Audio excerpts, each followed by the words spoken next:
గోరుచిక్కుడుకాయ పెసరపప్పు ఫ్రై చేయడానికి ఒక కడాయిని తీసుకొని దానిలోకి ఒక 3 టేబుల్ స్పూన్ల ఆయిల్ వేసుకొని ఒక హాఫ్ టీ స్పూన్ జీలకర్ర, హాఫ్ టీ స్పూన్ ఆవాలు, ఒక 2-3 ఎండుమిర్చిని వేసుకొని కొంచెం వెల్లుల్లిపాయలు, ఉల్లిపాయ వేసుకొని ఇలా బాగా వేయించుకోవాలి.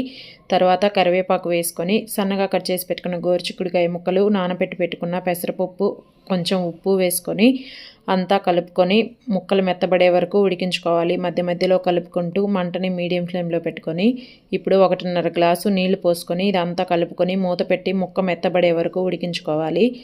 దీనిలోకి కారానికి ఒక మిక్సీ జార్లోకి ఒక 5 ఎండుమిరపకాయలు, కొంచెం ఉప్పు, ఒక 2 టేబుల్ స్పూన్ల పచ్చి కొబ్బరి ముక్కలు వేసుకొని ఇలా బరకగా మిక్సీ పట్టుకొని వెల్లుల్లిపాయలను వేసుకొని ఇలా పట్టుకోవాలి. ఇప్పుడు ముక్కలు మెత్తబడిన తర్వాత మనం దీనిలోకి ఒక హాఫ్ టీ స్పూన్ పసుపు, మిక్సీ పట్టుకున్న కారాన్ని అంతా వేసేసుకొని కలిపేసుకొని రుచికి సరిపడా ఉప్పు వేసుకొని 5 నిమిషాలు సిమ్లో పెట్టి ఫ్రై చేసుకుంటే అంతేనండి, గోరుచిక్కుడు పెసరపప్పు ఫ్రై రెడీ అయిపోతుంది. నచ్చితే సబ్స్క్రైబ్ చేసుకోండి.